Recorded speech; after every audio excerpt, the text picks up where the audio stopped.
하나님께서 우리에게 주시는 말씀은 누가복음 7장 36절에서부터 마지막 50절까지 말씀이 되겠습니다. 누가복음 7장 36절에서부터 50절까지 말씀.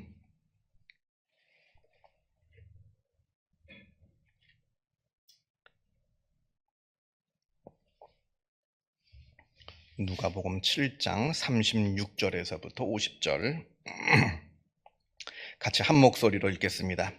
한 바리새인이 예수께 자기와 함께 잡수시기를 청하니 이에 바리새인의 집에 들어가 앉으셨을 때에 그 동네에 죄를 지은 한 여자가 있어 예수께서 바리새인의 집에 앉아 계심을 알고 향유 담은 옥합을 가지고 와서 예수의 뒤로 그 발 곁에 서서 울며 눈물로 그 발을 적시고 자기 머리털로 닦고 그 발에 입 맞추고 향유를 부으니 예수를 청한 바리새인이 그것을 보고 마음에 이르되 이 사람이 만일 선지자라면 자기를 만지는 이 여자가 누구며 어떠한 자 곧 죄인인 줄을 알았으리라 하거늘 예수께서 대답하여 이르시되 시몬아 내가 내게 이를 말이 있다 하시니 그가 이르되 선생님 말씀하소서.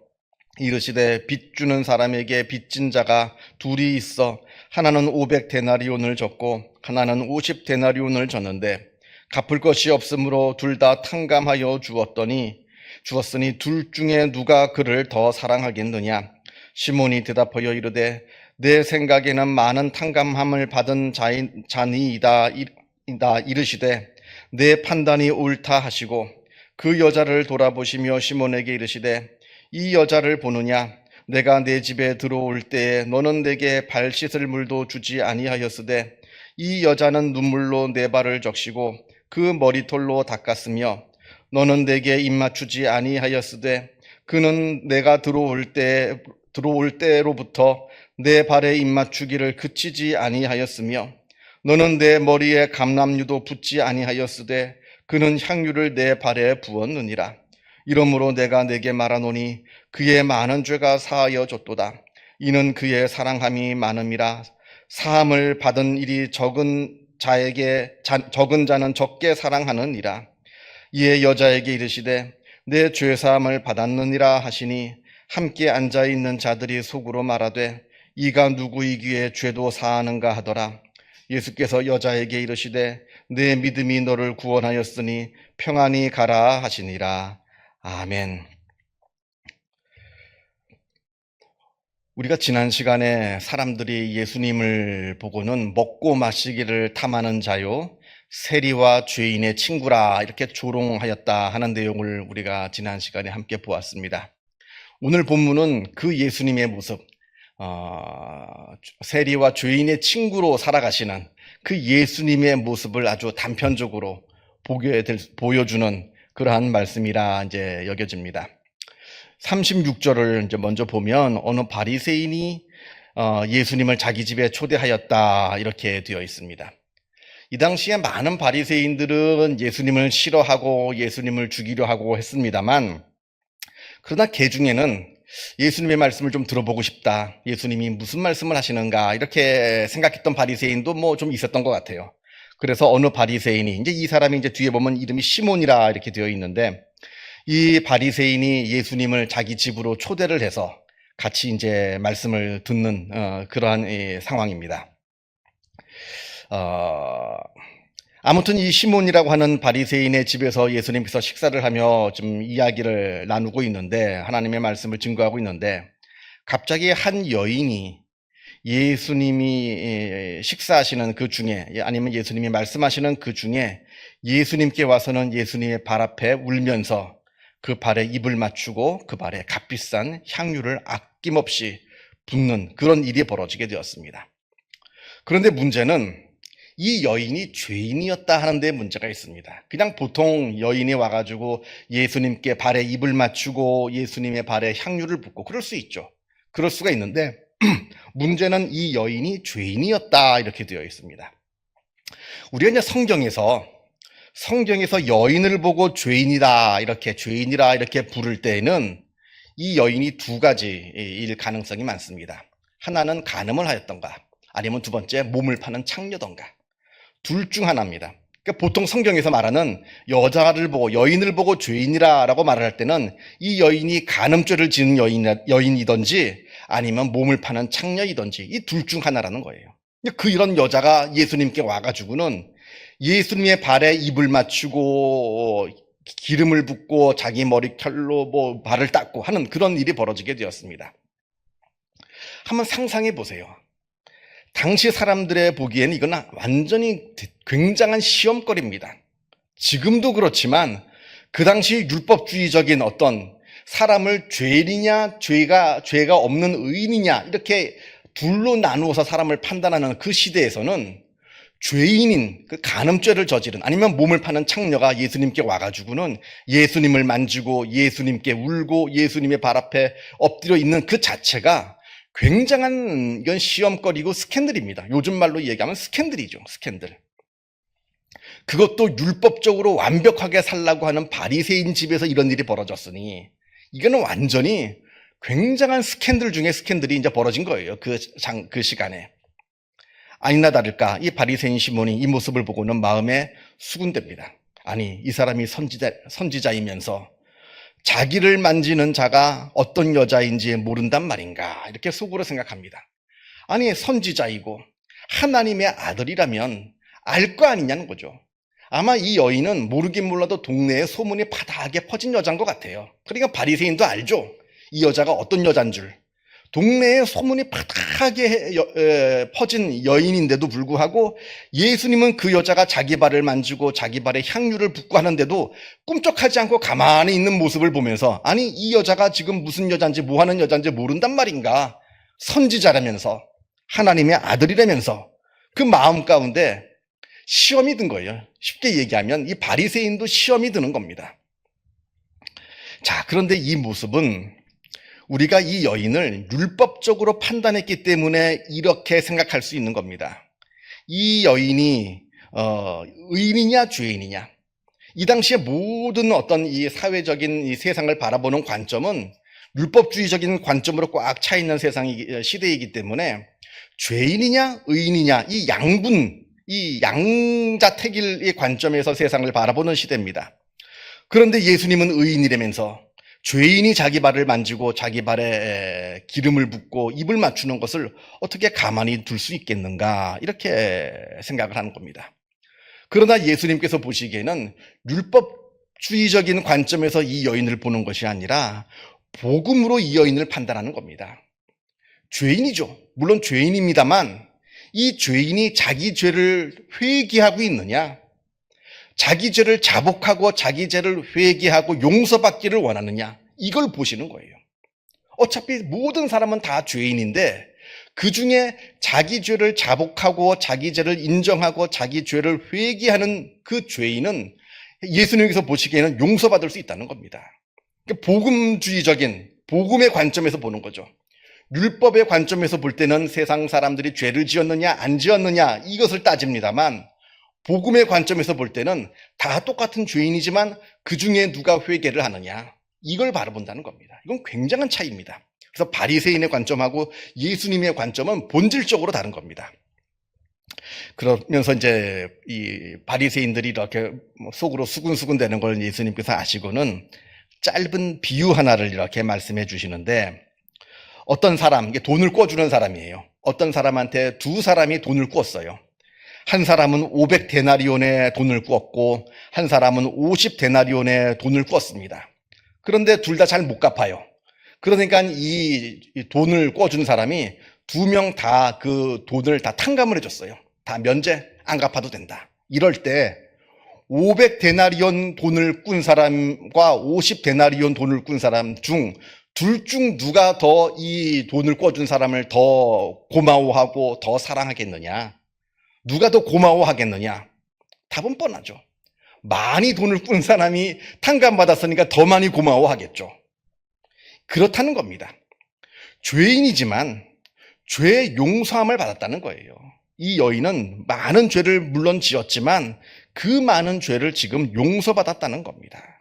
이걸 바라보라는 예수님의 말씀인 거죠. 세상에 죄가 없는 사람은 없습니다. 모든 사람이 다 죄를 지었습니다. 이건 누구나 다 인정하는 겁니다. 그런데 그 중에 이제 사람들은 이렇게 생각합니다. 그래도 나는 죄를 덜 졌다.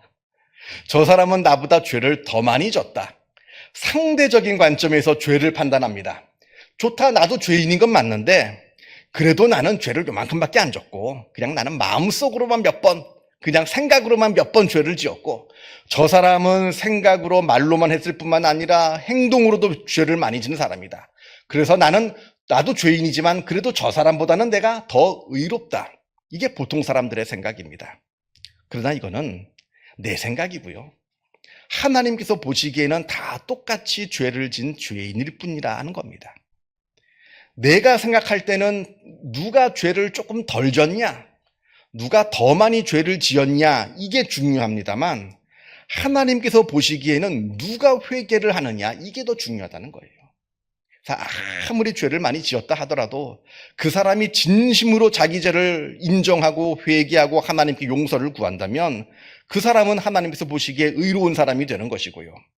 아무리 죄를 조금밖에 짓지 않았다 할지라도 자기 죄를 인정하지 않는 그 교만한 사람이라고 한다면 아무리 조그만 죄를 지어도 그 사람은 하나님 앞에서는 죄인일 뿐이다. 이것을 지금 말씀하고 계시는 겁니다. 그러니까 이 관점이 완전히 다른 겁니다. 예수님하고 이 바리새인의 관점은 완전히 다른 거예요. 그리고 이게 바로 기독교 복음의 아주 독특한 어떤 뭐라 그럴까요? 내용입니다. 그 세상 사람들처럼 세상을 바라보는 게 아니에요. 아주 이 기독교인들은 독특한 복음의 시각으로 세상을 바라보는 겁니다. 그러니까 용서 못할 사람이 없는 거고요. 그리고 내가 아무리 죄를 적게 지었다 하더라도 교만해서는 안 되는 거고요. 이게 지금 우리가 기억해야 되는 복음의 내용이라 하는 겁니다.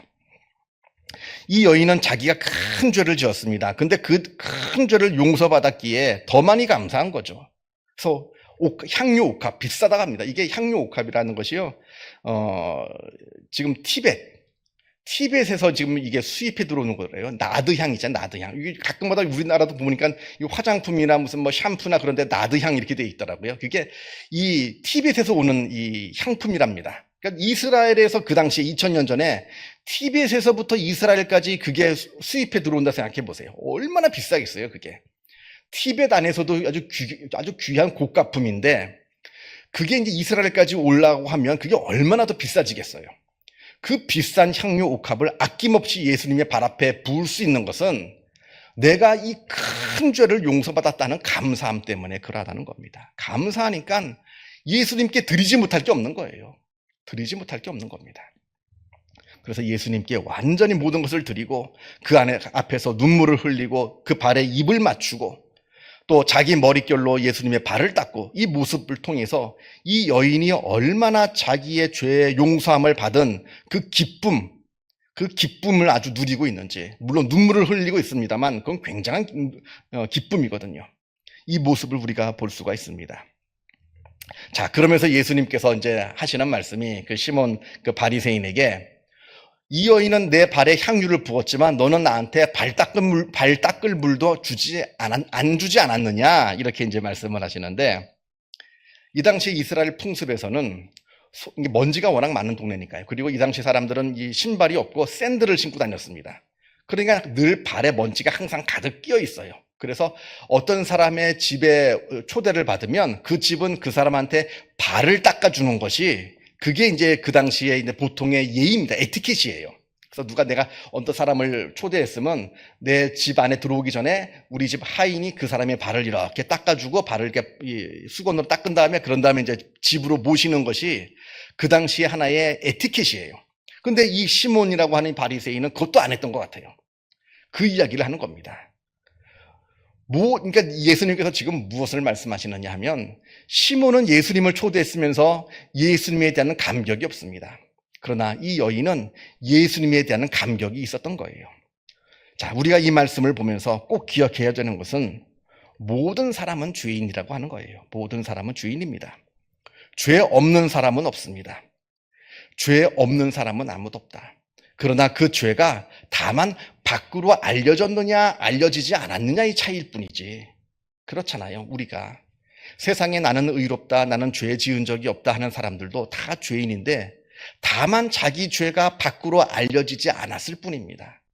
그 차이밖에 없어요. 내 죄가 밖으로 알려진 사람은 사람들한테 죄인이라고 손가락을 받는 반면에 내 죄가 밖으로 알려지지 않은 사람은 아주 훌륭한 사람이라고 칭찬을 받습니다. 그러나 하나님은 다 들여다보신다는 거예요. 내 마음 깊은 곳을 다 들여다보고 계신다는 겁니다. 이 말씀을 생각할 때 우리가 두 가지를 좀 기억했으면 좋겠어요. 내가 내 자신을 바라보는 겁니다. 밖으로 사람들은 나를 보고 훌륭한 사람입니다. 점잖은 사람입니다. 법 없이도 살 사람입니다. 막 칭찬을 한다 할지라도 적어도 나는 나한테 솔직해야죠. 내 안에 있는 죄를 깊이 들여다보고 내가 죄임을 깨달아 알아서 하나님께 내 죄를 자복하고 회개하는 그러한 사람이 되어야겠고요. 내 자신을 바라보면서. 두 번째는 내가 다른 사람을 볼 때 저 사람 죄를 지은 사람이고 못된 짓 하는 사람이고 있습니다. 그런 사람들이 있습니다만 그 사람 손가락질 할 거 없다는 겁니다. 그 사람과의 나와의 차이는 저 사람은 자기의 잘못이 밖으로 드러났을 뿐이고 나는 내 잘못이 밖으로 드러나지 않았을 뿐입니다. 나와 저 사람은 같은 죄인이에요. 그래서 그 사람을 보고 흉보고 비난하고 또 정죄하고 그럴 필요가 없다는 겁니다. 이게 바로 오늘 말씀을 통해서 우리에게 주시는 말씀이라 생각이 듭니다. 이 말씀을 깊이 묵상하시는 오늘 하루가 되시기를 바랍니다. 기도하겠습니다. 하늘에 계신 우리 아버지, 아버지의 이름을 거룩하게 하시며 아버지의 나라가 오게 하시며 아버지의 뜻이 하늘에서와 같이 땅에서도 이루어지게 하소서. 오늘 우리에게 일용할 양식을 주시고 우리가 우리에게 잘못한 사람을 용서하여 준 것 같이 우리 죄를 용서하여 주시고 우리를 시험에 빠지지 않게 하시고 악에서 구하소서. 나라와 권능과 영광이 영원히 아버지의 것입니다. 아멘. 자유롭게 기도하시기 바랍니다.